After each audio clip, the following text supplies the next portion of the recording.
দাও খোদা দাও আমায় আবার তোমার দারাজ দিল।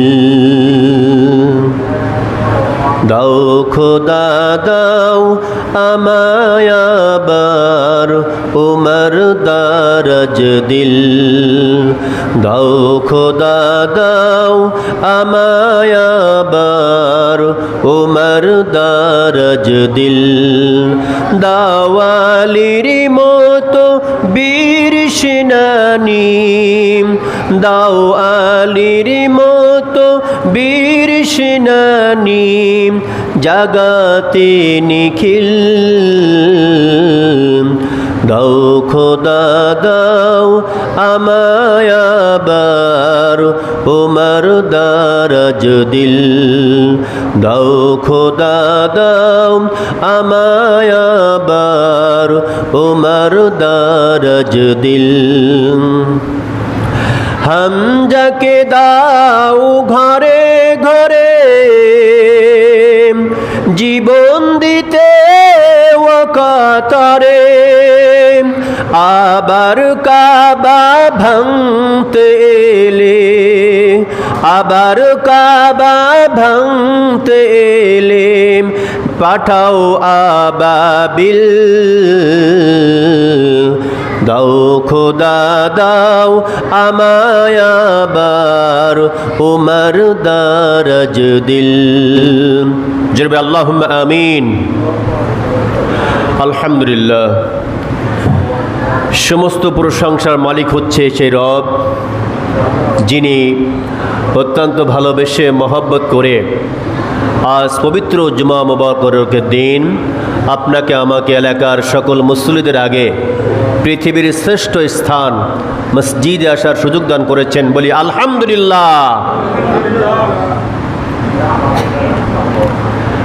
প্রশংসা সে রবের জন্য যে রব আপনাকে সুস্থ রেখেছেন, যিনি আপনাকে বড় মহব্বত করে ভালোবাসে।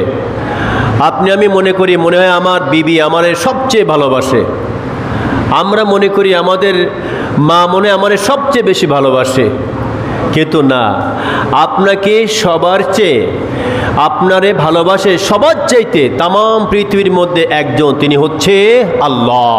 সবচেয়ে বেশি আপনাকে ভালোবাসে আল্লাহ।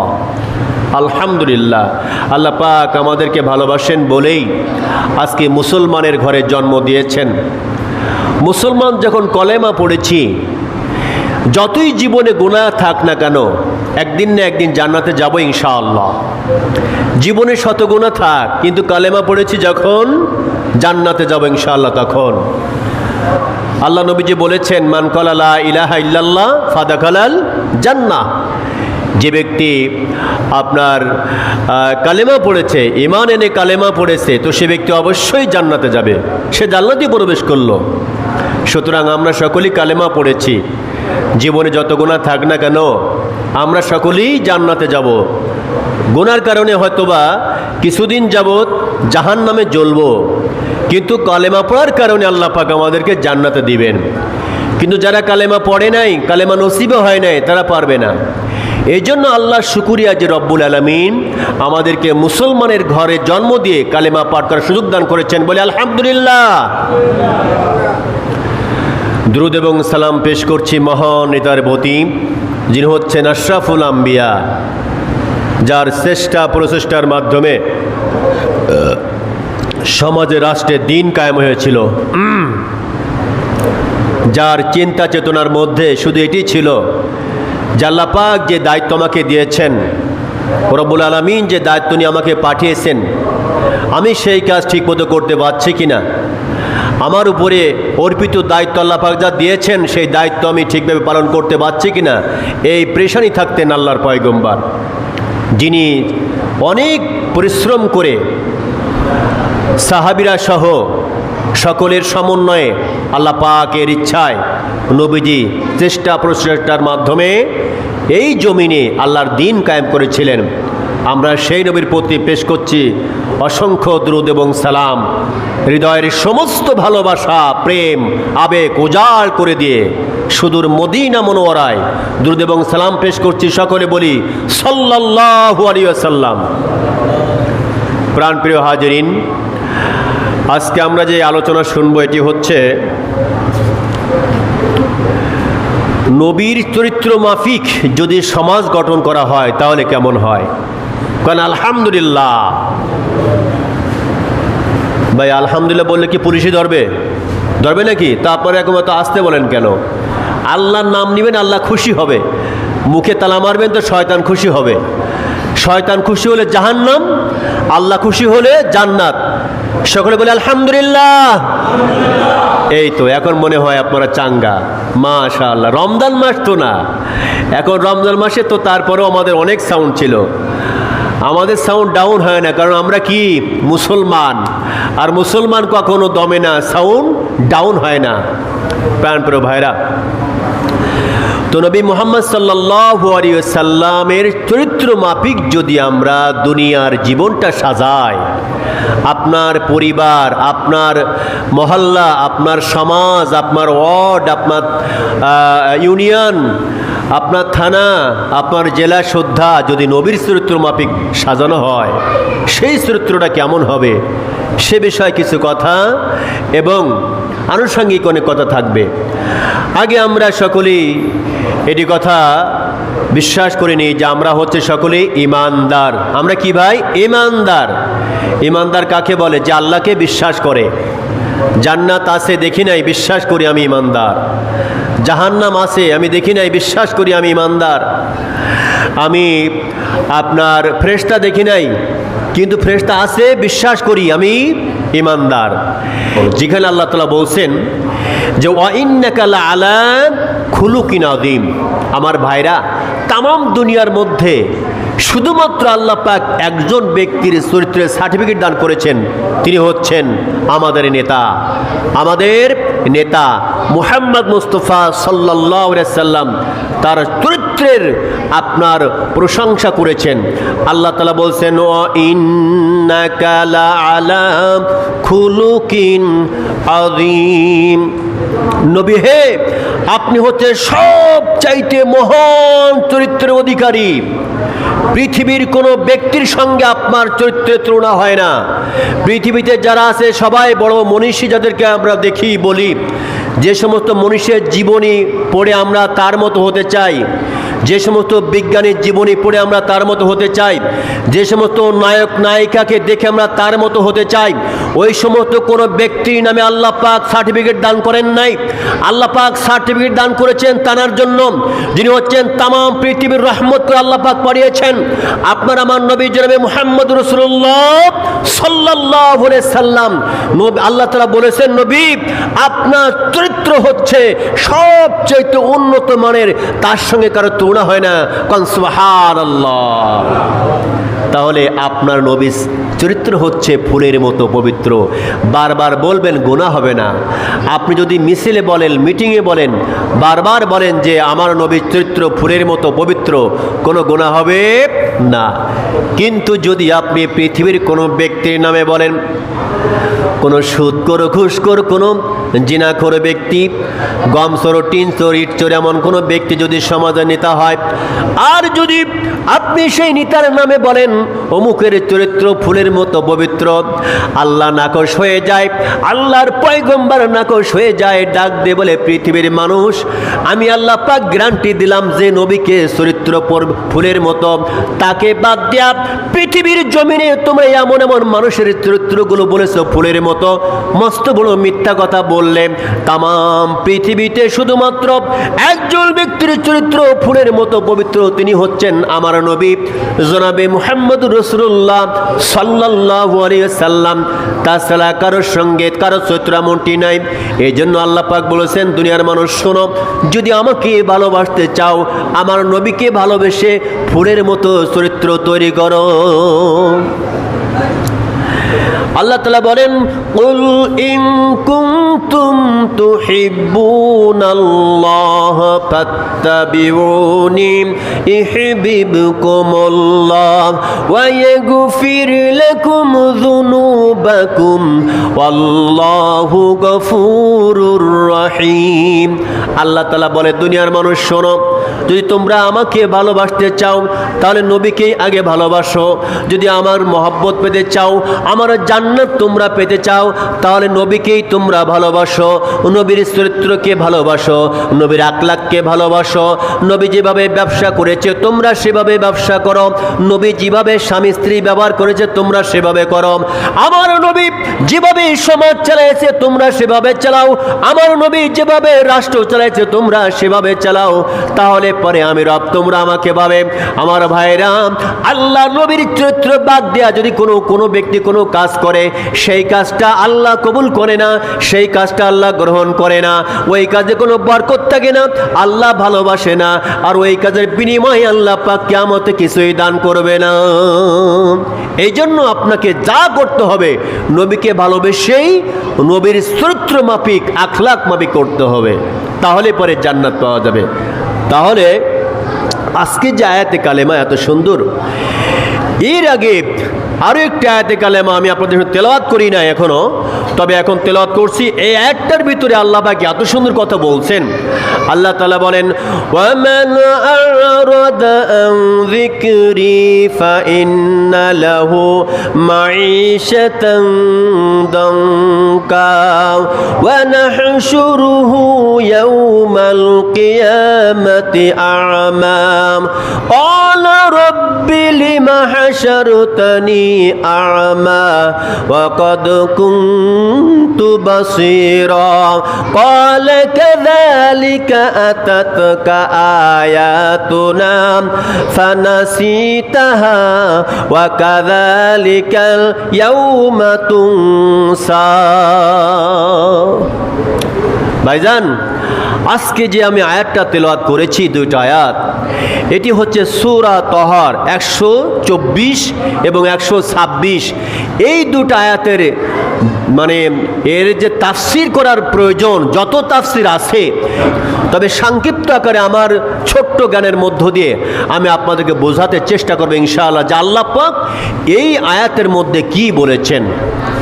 ভাই, আমরা যেখানে হাজির আছি, এখানে কেউ কি কোনো অন্ধ আছে? না, অন্ধ আছে একজনও? কেউ কিন্তু অন্ধ নাই, সবার দুইটা করে চোখ আছে, আলহামদুলিল্লাহ।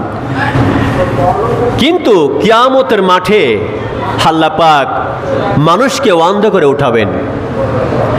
চোখ আছে দুনিয়ায়, চোখ ছিল কিন্তু ভালো চোখ, সুন্দর চোখ, চোখ দিয়া কত কি দেখলো, বিবিকে দেখলো, ছেলেকে দেখলো, মেয়েকে দেখলো, কত সুন্দর জীবন।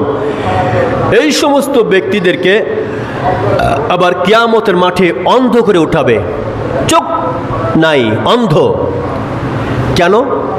আল্লাহ পাক সেই কথা বলছে, কেন অন্ধ করে উঠাবে? আল্লাহ তাআলা বলেন, ওয়ামান আরাদা আন যিকরি, যে ব্যক্তি যারা আমার কোরআনের নসিহত থেকে দূরে থাকবে, আমার কোরআন যে তাকে দাবি জানিয়েছে, মসজিদের মেহরাবে বসে ইমাম সাহেব যা বলেছে, মাহফিলে যা বলেছে, সব কিছু সে শুনেছে কিন্তু মানে নাই। এর আগে একটি কথা বলি ভাই, তাহলে কথাটা আরো সুন্দর করে বোঝাবে। আমার ভাইয়েরা, আল্লাহ তাআলা একটি আয়াতে কারিমা বলেন, কুনতুম খায়রা উম্মাতিন উখরিজাত লিন-নাস তা'মুরুনা বিল মা'রুফ ওয়া তানহাউনা আনিল মুনকার। আল্লাহ তাআলা বলছেন, তোমাদের মধ্যে একটা দল থাকবে, একটা জাতি থাকবে, একটা গোষ্ঠী থাকবে, তাদেরকে আমি বাছাই করেছি সুন্দর করে। তাদের কাজ হবে তারা মানুষকে সৎ কাজের আদেশ করবে আর অসৎ কাজ থেকে কি করবে? নিষেধ করবে। এখন ভাই, সৎ কাজের আদেশ করা, পবিত্র কালামুল্লাহটা কিন্তু পরিপূর্ণ আদেশ এবং নিষেধ। এই কোরআনের মধ্যে আল্লাহ পাক যা বলেছেন সবগুলো হচ্ছে আদেশ এবং নিষেধ দিয়ে ভরা। এখন এই কোরআনুল কারিমটা এটাকে আদেশ এবং নিষিদ্ধের যে কিতাবটা, আল্লাহ পাক বলছেন তোমাদেরকে আমি বাছাই করলাম, তোমাদের কাজ হবে মানুষকে সৎ পথে আদেশ করা আর অসৎ কাজ না করতে আদেশ করা। এখন যদি এই আদেশটা দেওয়ার যে কিতাবটা আপনার কাছে আছে, আপনি কিতাবটা যদি ঠিক জায়গায় না রাখেন তাহলে আপনি আদেশ করবেন কেমন করে? এই আদেশ করার দায়িত্ব কিন্তু প্রত্যেকেরই আদেশ করার দায়িত্ব, আপনাদের সবার দায়িত্ব আদেশ করা। কিন্তু আপনারা সেই কোরআনুল কারিমকে সঠিক জায়গায় রাখলেন না। দেখেছেন আপনারা কোরআন রাখছেন কোন জায়গায়? সঠিক জায়গায় রাখা মানে হচ্ছে আমরা বুঝতেছি যে কোরআনুল কারিমকে সুন্দর করে পরিষ্কার পরিচ্ছন্ন কাপড় দিয়া ভালো করে পেঁচাইয়া একেবারে শোকেজের ভিতরে রেখে দেওয়া। আবার কেউ কেউ মনে করতেছি এই কোরআনুল কারিমকে সুন্দর করে একেবারে সাফ নোংরা নেই পরিষ্কার পরিচ্ছন্ন কাপড় দিয়া একবার তাকে উপরে রেখে দেওয়া, এক ঘরের মধ্যে উপরে রেখে দেওয়া। এই জায়গায় রেখে দিলাম যাতে করে কোরআন শরীফ যেখানে রাখার দরকার আমি সেখানেই রাখলাম। ভাই এই কোরআনটা কার কথা? আল্লাহর কথা। জোরে কোন কার কথা? আরো জোরে। কোরআনটা আল্লাহর কথা, এইটা যদি জবান দিয়ে বলেন তা আল্লাহ খুশি হবে। কোরআনটা হচ্ছে আল্লাহর কালাম, যদি আপনি জবান দিয়ে বলেন তাহলে আল্লাহ খুশি হবে। আর যদি না বলেন তো শয়তান গেটে দাঁড়িয়ে আছে, সে হাততালি দিবে, বলে বাহ এরা তো আল্লাহর পক্ষে না আমার পক্ষের লোক। নাউজুবিল্লাহ। কোরআন কার কথা? মাশাআল্লাহ, কোরআন হচ্ছে আল্লাহর কথা। এই আল্লাহর কথা, আল্লাহর বাণী, এটা আল্লাহ পাক মানুষকে দিয়েছেন, আমাদেরকে দিয়েছেন। কেন দিয়েছেন? এটা হচ্ছে মানুষের জন্য একটা আইনের কিতাব, মানুষের জন্য একটা সংবিধান। যেমন করে দেখেন আমরা আমাদের রাষ্ট্র চালাতে যে আমরা একটা সংবিধান তৈরি করি। আমাদের বর্তমান দেশে যে সংবিধান আছে, এই সংবিধানটা তৈরি করা হয়েছে কয়েকটা লোক একত্রে মিলেমিশে তৈরি করা হয়েছে। বর্তমানও আমাদের সংবিধানটা একটু কাড়াছাড়া চলছে। এখন যারা বর্তমান দায়িত্বে আছে তারা একটু ছিঁড়াছুড়া করা যায় কিনা দেখতেছে। এই সংবিধানটা হচ্ছে আল্লাহ তাআলা আপনার এই সংবিধানটা যখন যেটা বর্তমান আছে, এই সংবিধানটা হচ্ছে আমাদের নিজেরা লিখিত একটা সংবিধান। এটা কেন তৈরি করা হচ্ছে? এই সংবিধান মাফিক বাংলার জমিনে যত মানুষ আছে সকলেই চলবে বলে একটা আইন তৈরি করা হচ্ছে। আগেও তৈরি করা হয়েছিল। বাংলাদেশ স্বাধীন হওয়ার পরে 1972 সালে একটা সংবিধান হয়েছিল। তারপরে মনে হয় 75 যে একবার এটা আবার সংশোধন হয়েছিল। এভাবে ও সংশোধন হতে হতে হতে হতে বর্তমান পর্যন্ত চলে আসছে। অর্থাৎ সংবিধান এমন সংবিধান, কখনো সংবিধান নিয়মকানুন চেঞ্জ করা হয়, কখনো আবার যোগ করা হয় বা বিয়োগ করা হয়। যেটা বানাইছে কারা? মানুষ বানাইছে। আমরা আল্লাহ সৃষ্টি, আমরা কিভাবে চলবো কি না চলবো সেই নিয়ম সেই পদ্ধতি আমরা নিজেরাই তৈরি করে নিলাম। চিন্তা করতে পারছেন? আমাদের সৃষ্টি করেছেন আল্লাহ, আমরা কিভাবে চলবো কি না চলবো আমরা নিজেরাই একটা আইন তৈরি করে নিলাম যে পুরা বাংলার জমিনে আমরা যত মানুষ আছি আমরা এই আইনে চলবো। সে আইনকে বলা হয় সংবিধান। অথচ আল্লাহ রব্বুল আলামিন বলছেন যে আমি রব্বুল আলামিন তোমাদেরকে সৃষ্টি করে তোমাদেরকে সুন্দর করে সঠিক রাস্তা দেখিয়ে দেওয়ার জন্য আমি আল্লাহ পাক তোমাদেরকে একটা সংবিধান দিলাম। কোন সুবহানাল্লাহ, আর সুবহানাল্লাহ।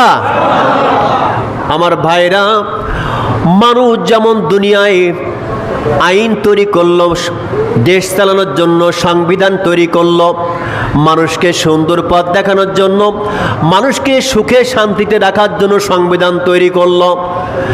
ছেলে হিসাবে পিতার সম্মান করবে, ছেলে হিসাবে মায়ের সম্মান করবে, সমাজে চুরি থাকবে না, ডাকাতি থাকবে না, ধর্ষণ থাকবে না, জিনা থাকবে না। এগুলোকে সব উৎখাত করার জন্য মানুষ একটা আইন তৈরি করলো।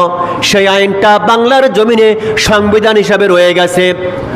আমার অথচ আল্লাহ রব্বুল আলামিন দুনিয়ায় মানুষ সৃষ্টি করে আল্লাহ রব্বুল আলামিন বসেছিলেন না। তাম পৃথিবীর মানুষ কেমনে চলবে, কেমনে খাবে, কেমনে ঘুমাবে, কেমন করে তার পারিবারিক নীতি হবে, কেমন করে তার সামাজিক নীতি হবে, তার অর্থনীতি হবে, রাজনীতি হবে, সমাজনীতি হবে, এই সবগুলো দেখিয়ে দেওয়ার জন্য আল্লাহ রাব্বুল আলামিন আমাদেরকে একটা সংবিধান দান করেছেন। আমি আপনাদের কাছে প্রশ্ন করতে চাই ভাই, আল্লাহ পাক যে সংবিধানটা আমাদের দান করেছেন, জোরে বলুন তো সংবিধানের নামটা কি? আরো জোরে। আল কোরআন। আল্লাহ পাক আমাদেরকে যে সংবিধান দিয়েছেন সেই সংবিধানের নাম হচ্ছে আল কোরআন। এখন আল্লাহ পাক বলেছেন, তোমরা একটা উত্তম জাতি, উত্তম দল, তোমাদের কাজ হলো মানুষকে সৎ পথে আহ্বান করা আর অসৎ কাজ থেকে নিষেধ করা। এখন আমার ভাইরা, আল্লাহ পাক যে আমাদের দায়িত্ব দিয়েছেন কোরআনের মাধ্যমে, কোরআনকে যে জায়গায় পাঠানো দরকার ছিল, আল্লাহ বললেন কোরআনটা তুমি সংসদে নিয়ে যাও, সেখান থেকে আইন পাস করে দুনিয়ার মানুষকে তোমরা দাওয়াত দাও। অথচ সেই কোরআনকে আজকে আমরা কোথায় রাখলাম? ভালো করে পেঁচায়া পেঁচায়া আমরা শোকেজের মধ্যে ভরে রাখলাম, ভালো করে পেঁচায়া পেঁচায়া বাড়ির ভিতরে ওই শোকেজের উপরে রাখলাম, ভিতরে রেখে দিলাম, তাকে রাখলাম। এইভাবে রাখলে বাংলার জমিনে কোনোদিন শান্তি আসবে না, কোনোদিন শান্তি আসবে না। কারণ শান্তির জন্য আল্লাহ পাক দিয়েছেন কিতাব। সেই সংবিধানটা তো আমরা সামনে নিয়ে আসলাম না, সেই সংবিধানটা আমরা সংসদে না পাঠাইয়া সেই সংবিধানটা আমরা রাখলাম কোথায়? আমার ঘরে আলমারির ভিতরে, শোকেজের ভিতরে। তাহলে শান্তি কিভাবে আসবে? সমাজে চুরি হচ্ছে, ডাকাতি হচ্ছে, জিনা হচ্ছে, আপনার মেয়ে স্কুলে যাচ্ছে, আবার তার ইজ্জত নিয়ে ফিরে আসবে কিনা সন্দেহ। আপনার বিবি যাচ্ছে কোনো জায়গায় বেড়াতে, আপনার বিবি আবার আপনার কোলে ফিরবে কে ফিরবি না সন্দেহ হয়, কারণ এটা মানুষের তৈরি করা আইন মেনে চলছে, আল্লাহর আইন মেনে চলে নাই বলে। প্রাণের ভাইরা, তো সেই জন্য আল্লাহ পাক বলছে, আমি কিয়ামতের মাঠে কিছু মানুষকে অন্ধ করে উঠাবো। কিয়ামতের মাঠে কি করবে? আল্লাহ বলছেন ওয়ামান আরাদা আন যিকরি ফাইন্না লাহু মাঈশাতান দানকা। আল্লাহ তাআলা বলেন, এই দুনিয়ার বুকে যাদের কাছে আমার কিতাব গিয়েছিল, আমার বাণীগুলো গিয়েছিল, আমার কোরআন গিয়েছিল, কোরআনের দাওয়াত দেওয়া হয়েছিল, কোরআন মাফিক আপনি আপনার সংসারটা চালান, কোরআন মাফিক আপনার বিবিকে আপনি চালান, কোরআন মাফিক আপনার মেয়েকে আপনি চালান, কোরআন মাফিক আপনি আপনার পিতার খেদমত করেন, কোরআন মাফিক আপনি আপনার মাতার খেদমত করেন, কোরআন মাফিক আপনার সমাজটা চালান, কোরআন মাফিক আপনার ওয়ার্ডটা চালান, কোরআন মাফিক আপনার থানাটা চালান, আপনার জেলা চালান। এইভাবে আল্লাহ পাক বারবার দাওয়াত দিয়ে আপনাদেরকে বলেছেন। যদি আপনারা ওই কথাগুলো না শোনেন, আল্লাহ পাক বলছেন, ওয়া নাহশুরুহু ইয়াউমাল কিয়ামাতি আ'মা। দুনিয়ার মানুষ শোনো, আমার এই বাণীগুলো যখন তোমাদের কাছে গেল, তোমরা শুনলা না। তোমার বাড়িতে আমার কোরআনকে মেনে তোমার বাড়ি চালালে না, কোরআন মেনে তোমার বউ চলে না, কোরআন মেনে তোমার বিবি চলে না, কোরআন মেনে তুমি চলো না। তোমার ব্যবসা আমার কোরআন নাই, তোমার বাড়িতে আমার কোরআন নাই, তোমার সমাজে আমার কোরআন নাই, তোমার ওয়ার্ডে আমার কোরআন নাই। তুমি যেহেতু আমার কোরআন কারীমকে তুমি অমান্য করে নিজের ব্যক্তিগত মত এবং পথ দিয়ে তুমি চলছো, তোমার বিবি চলছে, তোমার বাচ্চা চলছে, তোমার বাবা চলছে, তোমার মা চলছে, এই জন্য আমি রব্বুল আলামিন তোমাদেরকে কিয়ামতের মাঠে অন্ধ করে উঠাবো। কান নাউযুবিল্লাহ, আজ নাউযুবিল্লাহ। অন্ধ করে উঠাবে আল্লাহ পাক। আমরা থেকে বাঁচতে চাই, তাই বললাম নাউযুবিল্লাহ। আমরা তো অন্ধে উঠতে চাই না, আমরা চোখ নিয়ে উঠতে চাই। কিয়ামতের মাঠে যদি অন্ধ করে আল্লাহ পাক ওঠায়, কিছুই দেখতে পারবেন না, কিছুই দেখা যাবে না। এবার দেখেন, এই কিয়ামতের মাঠে যখন অন্ধ হয়ে উঠবে, তখন ওই অন্ধ লোকগুলো সবাই বলবে, চল আমরা আল্লাহর কাছে চলে যাই, যেহেতু আমরা অন্ধ, এখানে থেকে লাভ নাই। তুমি অন্ধ, আমি অন্ধ, সব অন্ধগুলো এরকম থাকবে অবস্থা। কি করবো আমরা? কোথাও যেতে পারতেছি না। কত লোক এই কিয়ামতের মাঠে আছে, আমরা তো কারো দেখতেও পাচ্ছি না। আমরা এখন কি করব? চল আমরা আল্লাহর কাছে যাই, নবীর কাছে যাই, যে বলি এবার তারা আল্লাহর কাছে যে বলবে, আল্লাহর কাছে কি বলবে? ক্বালাত রাব্বি লাম হাশারতানি আমা, ডেকে ডেকে বলবে, আল্লাহ আমরা তো আমরা কেন আজকে অন্ধ হয়ে কিয়ামতের মাঠে উঠলাম? আমরা কেন অন্ধ হলাম? আমাদের তো বুঝে আসে না। ওরা আবার বলবে, ওয়াকাদ কুনতু বাসীরা, রব্বুল আলামিন আমরা তো দুনিয়ায় চাক্ষুষ্মান ছিলাম, আমরা দুনিয়ায় আমার বিবিদেরকে দেখেছি, ছেলেদেরকে দেখেছি, মেয়েদেরকে দেখেছি, গোটা পৃথিবীর সমস্ত সব কিছু দেখতে পেয়েছিলাম। আজকের কেন আমাদের চোখ নাই? আপনার কাছে দাবি জানাই মালিক, কোন কারণে আমাদের চোখটা নষ্ট হয়ে গেল? কিয়ামতের মাঠে কত মানুষ আছে চোখওয়ালা, আমাদের তো চোখ নাই। এভাবে কিয়ামতের মাঠে অন্ধ ব্যক্তিগুলো আল্লাহর কাছে বলবে, আল্লাহ ওয়াকাদ কুনতু বাসীরা, আমরা তো চাক্ষুষ্মান ছিলাম দুনিয়ায়, কেন আমাদের চোখ নাই একটু আপনি বলুন। আল্লাহর কাছে বলবে, আল্লাহ দুনিয়ায় তো আমাদের চোখ ছিল, আজকে কেন আমাদের চোখ নাই? আমাদের তো কারো চোখ নেই, আমরা কষ্টে আছি, আল্লাহ মেহেরবানি করে আপনি বলুন। আল্লাহ তখন বলবে, আল্লাহ তাআলা বলবেন, ক্বালা কাযালিকা আতাতকা আয়াতুনা ফানাসিতাহা, আল্লাহ তাআলা বলবে, শোনো তোমাদের কেন চোখ নাই? তোমাদের কাছে আমার পক্ষ থেকে যে নিদর্শনগুলো গিয়েছিল ওগুলো তোমরা দেখো না দেখার ভান করেছিলা। তোমাদের কাছে আমার কোরআন গিয়েছিল, কোরআনকে তোমরা মানো নাই। তোমাদের কাছে আলেম ওলামা দাওয়াত দিয়েছিল, ইসলামী দলগুলো তোমাদের বলেছিল, ভাই এই দুনিয়ার আইন কাইন হচ্ছে কুফুরি, আল্লাহর আইনটা হচ্ছে শ্রেষ্ঠ আইন। দুনিয়ার আইনটা বাদ দিয়া আল্লাহর আইনে তুমি চলো, তোমার বিবিকে চালাও, তোমার মেয়েকে চালাও, তুমি সে কথা শোনো নাই। এলাকাবাসী ইসলামী দলগুলো তোমাকে যে বলেছিল, ভাই দুনিয়ার সমস্ত মানুষের তৈরি করা সমস্ত পথ ও মতগুলো হচ্ছে কুফুরি, এগুলো মানা যাবে না। আপনারা আল্লাহর জমিনে দিন কায়েমের কাজ করুন। আল্লাহ পাক আপনাকে খাওয়াচ্ছেন, পড়াচ্ছেন, সব নিয়ামত যখন আল্লাহ পাক আপনাকে দিছে, আপনি তাকেই অনুসরণ করুন, নবীকে অনুসরণ করুন, আল্লাহর কথা মতো চলুন। এই দাওয়াত যখন তোমাদের কাছে দিয়েছিল, আল্লাহ বলবেন কিয়ামতের মাঠে, এই দাওয়াতগুলো পাওয়ার পরেও তোমরা যখন মুখ ফিরিয়ে নিয়েছিলে, তোমরা যখন আমার আইন ও কানুন তোমরা মানো নাই, এই জন্য যেহেতু তোমরা ওই সময় আমাকে ভুলেছিলা, এই জন্য আজ কিয়ামতের মাঠে আমি তোমাদের সকলকে ভুলে গিয়েছি। কিয়ামতের মাঠে আল্লাহ বলবে, যেহেতু তোমরা দুনিয়ার বুকে আমার আইন, আমার এই পদ্ধতিকে তোমরা ভালোবাসো নাই, সমাজ কেমন চলবে, রাষ্ট্র কেমন চলবে, এটা তো তোমাদের ভাবার কথা না, কারণ তোমরা হচ্ছে আমার সৃষ্টি। আল্লাহ পাক বলছে সমাজ কেমনে চলবে, রাষ্ট্র কেমন চলবে, এটা তো তোমার ভাবার কথা না, এটা আমি আল্লাহ পাক ভেবে রেখেছি বহুত পূর্বে। আমি ভেবে সে মাফিক সিদ্ধান্ত নিয়া আমি একটা সংবিধান তোমাদেরকে দিয়েছিলাম। আর এই সংবিধানকে জমিনে রাষ্ট্রে বাস্তবায়ন করার জন্য আমি 1,24,000 মতান্তরে 2,24,000 নবী রাসূল দুনিয়ায় পাঠিয়েছিলাম। তোমরা কেন তার কথা শোনো নাই? কেন তার কর্ণপাত করো নাই? তাদেরকে বাদ দিয়া, তাদের মত ও পথকে বাদ দিয়া যখন তোমরা নিজেরা ইচ্ছা মতো মত ও পথ তৈরি করে নিয়েছো, তখন আমি আল্লাহ পাক আজকে তোমাদের ভুলে গেলাম, অন্ধ করে রেখে দিলাম। যাও, এখন যাও, ওয়া কাযালিকাল ইয়াউমা তুনসা, যাও, আজকে তোমাদের ভুলে গেলাম, আজকে যাও তোমার নেতার কাছে যাও, দুনিয়ায় যে নেতা মেলেছিল ওই নেতার কাছে দৌড়াও। তোমার তখন চোখ নাই, এই চোখ নেওয়ার জন্য যে নেতার জন্য মিছিল করেছো, মিটিং করেছো, যার জন্য সেখানে চলে যাও। আপনাকে বলবে, তখন আপনি কি করবেন? আপনি এবার দৌড়ে চলে যাবেন যে অমুক ভাই, আপনি আমার জীবন, আপনি বলার পরে আমি আপনার কাছে মিছিলে গেছি, সামান্য আমার বাড়ি কত কাজ, আপনি 500 টাকা আমাকে দিয়েছেন, 500 টাকার লোভে আমি আপনার দলে গিয়েছিলাম, আপনি আজকে একটু আসেন ভাই, আল্লাহ তাআলা আমাকে অন্ধ বানায় দিয়েছে, আমার চোখ নাই, একটু আপনি আমার কাছে আসেন ভাই। ওই নেতা কি বলবে জানেন? আমার কোনো হাত নাই, আমার অবস্থায় দেখে আসেন, আমি কোন দিকে যাব, পারবো না ভাই, আমি তোমার কিছুই করতে পারবো না। কোনো নেতা কিয়ামতের মাঠে আপনার উপকার করতে পারবে না। তবে হ্যাঁ, যারা আল্লাহকে মেনে, আল্লাহর নবীকে মেনে, কোরআনকে যারা সংবিধান মেনে সমাজে রাষ্ট্রে বাস্তবায়ন করার জন্য কাজ করবে, এদের পক্ষে কারণ লাগবে না, স্বয়ং আল্লাহ নবী সুপারিশ করবে। চিৎকার দিয়ে কোন সুবহানাল্লাহ। কারণ লাগবে না, কারো কাছে যাওয়া লাগবে না যে দৌড়ে দৌড়ে যায়, আল্লাহ নবী অপেক্ষায় থাকবে।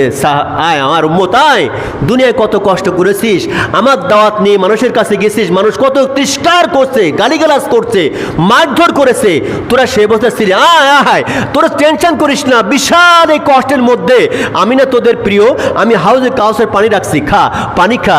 আল্লাহ নবীজি পানি পান করাবেন, সেই পানি খেলে পরে আপনার আর তৃষ্ণা লাগবে না। কোন সুবহানাল্লাহ। প্রিয় ভাইরা, এই জন্য সব পথ ও মত বাদ দেন, লাভ নাই ভাই, আল্লাহর আইনের ছায়াতলে চলে আসুন। আরে ভাই, জমিন সৃষ্টি করেছে আল্লাহ, আপনাকে সৃষ্টি করেছে আল্লাহ, তবে কেমনে আপনার সুখ হবে, কেমনে আপনার শান্তি হবে, এ দেশের কোনো মানুষ আপনার সেটা নির্ণয় করতে পারে না, এটা একমাত্র নির্ণয় করবে আল্লাহ। যেহেতু আল্লাহ পাক আপনাকে বানিয়েছেন, আপনার সুখ কোথায়, শান্তি কোথায়, আপনার কোন আইনে সুখ হবে, কোন আইনে দুঃখ হবে, এটা পৃথিবীর কোনো ব্যক্তি আপনাকে এটা নির্ণয় করতে পারবে না। পারবে তিনি যিনি আপনাকে সৃষ্টি করেছেন। এই জন্য আল্লাহ পাক আপনাকে বানিয়েছেন, আল্লাহ পাক আইনও আপনাকে দিয়েছেন। সে আইনের নাম কি? আল কোরআন। আরো জোরে, সে আইনের নাম কি? আল কোরআন। আমার এই জোরে কথা বলা, চেঁচানো শুধু আপনাদের জন্য, একটু বোঝানোর জন্য ভাই। কিয়ামতের মাঠ যখন কায়েম হবে তখন আপনারা হাজির হবেন, যে আমাদের ইমাম সাহেবকে আগে ডাক, আমরা জাহান্নামে যাব, আগে হুজুরের ডাক। এবার সব এই রুহুল ভাই, আপিলদ্দি, কবিরদ্দি সবাই যে হুজুর খুঁজে এবার আনবে, বলে কি ব্যাপার ইমাম সাহেব, আপনি না ইমাম সাহেব ছিলেন? জি আল্লাহ ছিলাম। তেরে সব জাহান্নামে যাবে, তা আপনি জানা যেতে পারবেন? আপনার জাহান্নামে যাওয়া লাগবে। কেন আল্লাহ? যেহেতু হক কথা তো তুমি বলো নাই, তুমি যে চেয়ারে বসছিলে চেয়ারের দাম কত জানো? তুমি যে চেয়ারটাই বসছিলা, যে চেয়ারে বসে খুতবা দিয়েছিলা, ওই চেয়ারে কত মূল্য তুমি জানো? ওই চেয়ারটায় বসতেন আমার নবী মুহাম্মদ সাল্লাল্লাহু আলাইহি সাল্লাম। তুমি সেই চেয়ারে বসে কথা গোপন করে ইমামতি করেছো, টাকার লোভে হক কথা বলো নাই। যাও, আজকে তোমার উম্মত সহ তোমার দল সহ জাহান্নামে চলে যাও। নাউজুবিল্লাহ। এমন অবস্থা সৃষ্টি হবে কিয়ামতের মাঠে, আমি সুদ্ধা সবাই জাহান্নামে যাব যদি আজকে কোরআন না মানে, যদি আমি দাওয়াত না দেই। অনেকে রাগ করে, হুজুর এমন কথা কেন বলে? আরে ভাই, বলি তো আমার জন্য না, আপনাদের জন্যই বলি। ভুল পথে গেলে তো জাহান্নামে যাওয়া লাগবে, আপনি শুদ্ধ আমি শুদ্ধা। এই জন্য আসুন, একটাই পথ দুনিয়ায়, সেটা হচ্ছে আল্লাহর রাস্তা। আল্লাহর সমাজে, আল্লাহর জমিনে যেহেতু বানাইছে আল্লাহ, আল্লাহ জমিন আমাদের দান করেছেন, এই সুখ শান্তি যা গাছপালা সব আল্লাহ আমাদের দিয়েছেন, তারই পথে আমাদের চলতে হবে। কোনো মানুষের রচিত কোনো আইনের মধ্যে সুখ এবং শান্তি নাই। আল্লাহ পাক আমাদের তৌফিক দান করুন। ভাইয়া, অনেক আপনাদের জন্য যে কত কি নিয়ে আমি হাজির হয়েছি, কিন্তু আসল কথা আমার সময় শেষ কথা এটাই। আসুন ভাই, দুনিয়ার সংক্ষিপ্ত জীবনে বেশি লাফালাফি করে লাভ নাই, বেশি ফাড়াফাড়ি করে লাভ নাই। আপনার আল্লাহ পাক যা দিচ্ছেন তাদের সন্তুষ্ট থেকে আল্লাহ গুণকীর্তন করে জীবনটা পার করে দেন। আর নামাজ 5 ওয়াক্ত আমরা আদায় করবো। আমি একটা কথা বলে আজকে মনে পড়ে গেল, নামাজের সময় দেখে যায়, নামাজের সময় অনেকে নামাজের দাঁড়ায় আমরা এদিক সেদিক তাকাই, এটা কেমন অভ্যাস? নামাজে দাঁড়াই গেছি, এদিকে ফ্যান চলে কি না চলে দেখি, এদিকে লাইট জ্বলে দেখি, এমন কেন অবস্থা? নামাজে দাঁড়াবেন, আপনার নজর থাকবে সিজদার জায়গায়। কোথায় থাকবে? সিজদার জায়গায়। নামাজে দাঁড়ায়া আপনার নজর থাকবে সিজদার জায়গায়। এবার যখন রুকু করবেন, আপনার নজর থাকবে হয় সিজদার জায়গায় দিবেন, না বুড়ি আঙুলের মাঝখানে আপনার নজর দিবেন। এরপরে যখন আপনি রুকুতে বসবেন, তখন আপনার কোলের ভিতরে, আপনার বৈঠকে পর্যন্ত কোলের ভিতরে নজর থাকবে, কোলের ভিতরে নজর থাকবে, কোলের ভিতরে নজর থাকবে। যখন সালাম ফিরাবেন, আসসালামু আলাইকুম রহমতুল্লাহ, এখান থেকে নজর আসবে। কেউ কোথায় সালাম ফিরে, আসসালামু আলাইকুম রহমতুল্লাহ, আসসালামু আলাইকুম রহমতুল্লাহ। এবারে আবদুল্লাহ, এবারে সাইফুল্লাহ আসলে ওখানে খেয়াল করি না, এই সালাম দেবেন না। আসসালামু আলাইকুম রহমতুল্লাহ, নজর এখান থেকে সোজা চলে আসবে। আসসালামু আলাইকুম রহমতুল্লাহ, নজর এখান থেকে আসবে।